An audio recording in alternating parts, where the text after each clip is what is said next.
শ্রী শ্রী মাকে ঠাকুর বলছেন যে ও তুমি হচ্ছে কালী। যখন মা জিজ্ঞেস করেছিলেন যে আমাকে তোমার কি মনে হয়, তখন বলেছিলেন ওই যে মন্দিরে আছেন দক্ষিণেশ্বরে তুমিই সে।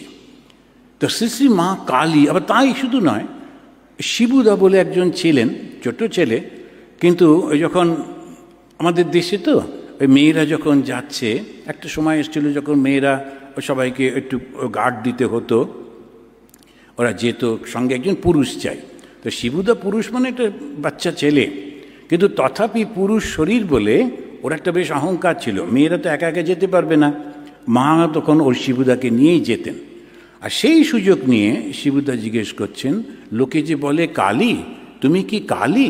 বারবার জিজ্ঞেস করছেন। মা বলছেন তোর কী দরকার? না, না বললে আমি আর যাব না, এই তো এসে গেছো, যাও। শিবুদা জানে মা একা যেতে পারবে না।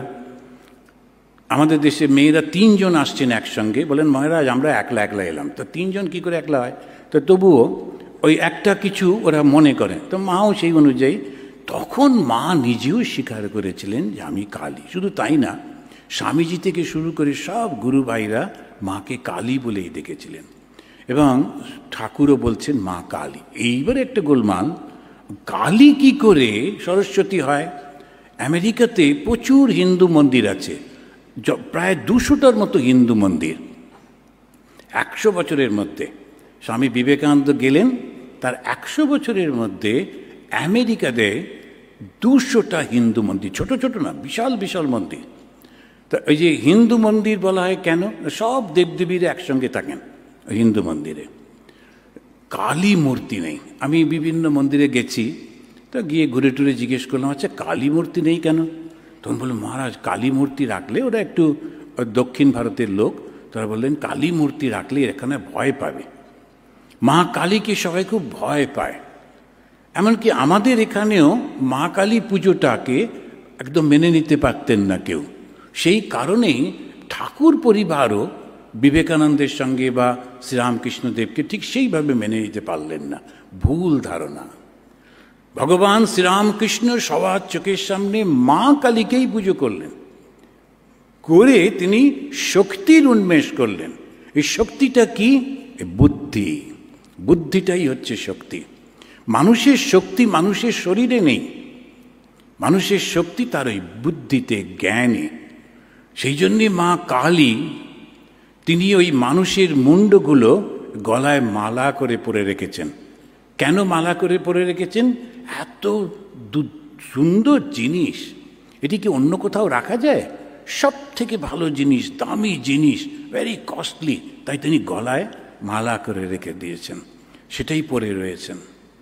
তো একজন প্রশ্ন করছেন, একজন সাধক প্রশ্ন করছেন, ব্রহ্মাণ্ড ছিল না যখন, মুন্ডমালা কোথায় পেলি?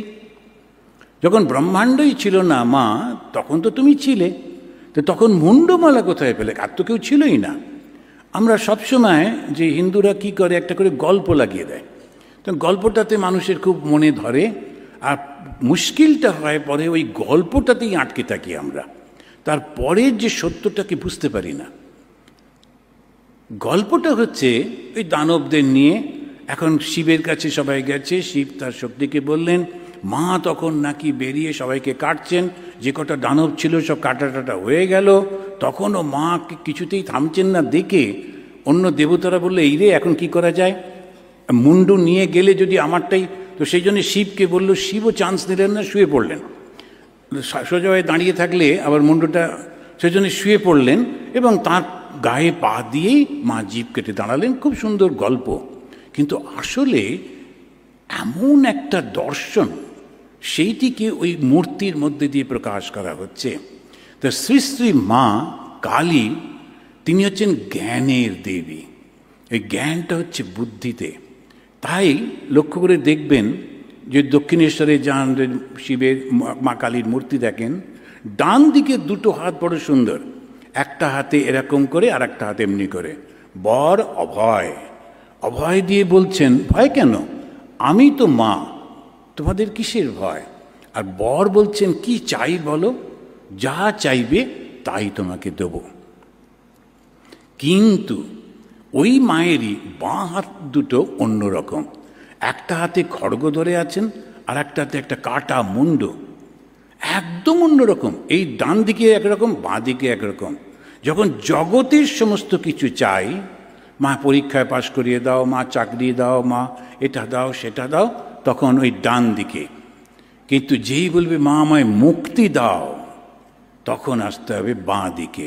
এই বামা কালী, বাঁ দিকে যিনি আছেন, তিনি ওই খড়গটা কাউকে কাটার জন্যে না, অহংকারটাকে কাটার জন্যে। যে মুন্ডটা ধরে আছেন, ওর নিচে একটা শেয়াল বসে আছে, ওই শেয়ালটা, পশুটি চাইছে ওইটি, তখন যেন মা বলছেন এটা তোমার জন্যে না, এ জ্ঞান পশুর জন্যে না, শুধু মানুষের। ভেবে দেখুন কি সুন্দর। এই হচ্ছেন শ্রী শ্রী মা কালী। আর ওই জ্ঞানের সঙ্গে সঙ্গে তার কোমর থেকে ঝুলছে মানুষের হাত, কেননা জ্ঞানের সঙ্গে কর্ম সংযুক্ত হলেই সৃষ্টি। শুধু জ্ঞান সৃষ্টি করতে পারে না, শুধু কর্ম, জ্ঞানহীন কোনো কিছু হয় না। সেই জন্যেই দুটোর সমন্বয়ে শ্রী শ্রী মা।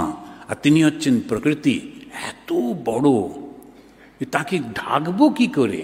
তার থেকে বড় তো আর কিছু নেই, ওই জন্য তাঁর বসন নেই। আর এই মা কালীকে ভগবান শ্রীরামকৃষ্ণ পুজো করছেন যাতে জ্ঞানের উন্মেষ হয়। শক্তি হচ্ছে সেই জ্ঞান। তো মা কালীকে আমরা যখন এইভাবে দেখি, মা কালী একবার আমাকে একটু বাঁচিয়ে দিছিলেন। তো আমি গেছিলাম বাংলাদেশে, তখন ওখানকার যিনি প্রধানমন্ত্রী তিনি মহিলা, বেশ কয়েক বছর আগে। আমি তখন আন্দামান ছিলাম, একজন মহারাজ ওখানে ইনভাইট করেছিলেন, ঢাকার মহারাজ। গেলাম, তারপরে একটা আশ্রম থেকে আর একটা আশ্রমে যাব, ওরা আমাকে একটা ট্রেনে তুলে দিল, ফার্স্ট ক্লাসেই তুলে দিল। গিয়ে বসেছি, 4টে সিট। তা ওই দুজন এসে সামনের দিকে বসলো, আমি এপাশে। হঠাৎ করে একজন ওখানকার ধর্মগুরু তিনি এসে উঠছেন, অনেক পুঁটলা পুঁটলি নিয়ে তিনি উঠলেন, উঠে বসলেন। সবাই দেখলাম বেশ মান্যতা দেয় ওনাকে। উনি আমাকে বসেই আমার দিকে পাশ ফিরে ফিরে দেখছেন। আমি দেখলাম এই রে, তখন আবার কিছু জিজ্ঞেস না করে। আর ইউরোপ টিউরোপ হলে একটু কোট প্যান্ট পরে থাকা যায়, চোখে চিনতে পারে না। তো এখন এখানে তো গেরুয়া পরে রয়েছি, ও তো স্পষ্ট বুঝতে পারছে। এবারে যখন ট্রেনটা চললো, আমি বাঁ দিকে জানলা দিয়ে যতটা পারা যায় ঘাড় ঘুরিয়ে, যাতে কিছু, আর বাইরে অন্ধকার, কিছু দেখতে পাচ্ছি না, ঘাড়টাও ব্যথা করছে, ঘাড়টা একটু ঘোরাতেই ধরা পড়লাম। তখন ওরা আলোচনা করছে মেয়েদের পায়ের তলায় পুরুষের থাকাটা একেবারে অন্যায়, ওটা পাপ। আমি ওর মধ্যে ঢুকতেই চাইছি না, কিন্তু সামনের দিকের লোকটি হঠাৎ করে আমার চোখে চোখ পড়তেই বলল, আপনি কি কন? আমি দেখলাম এই সর্বনাশ করেছে, আর কি বলবো। তখন মানে কিছু চিন্তা করছি কি বলা যায়। তখন এই পাশে, আমার পাশে যিনি বসেছিলেন, উনি বললেন, উনি কি কইবেন?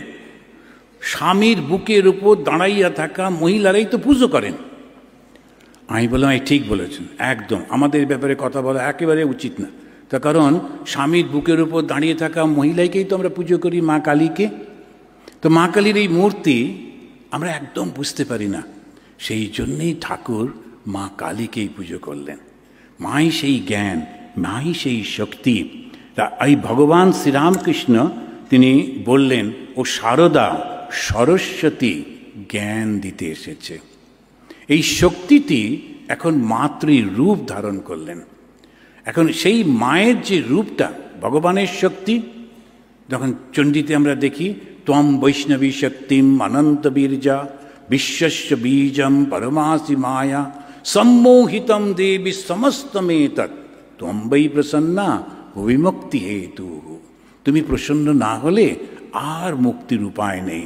এবার তিনি প্রসন্ন হয়েই রয়েছেন, কেননা ভগবান তাকে সেইটিই বলেছেন, তাকে মা বানিয়ে দিয়েছেন। যিনি বন্ধন করেন তাকেই বন্ধন মুক্তির জন্যে এরকম শ্রী শ্রী মাকে পাঠিয়েছেন। শুধু একবার মা বলে ডাকতে হবে, ওই শক্তি তখন আমাদের এই বন্ধনটি থেকে মুক্ত করে দেবেন।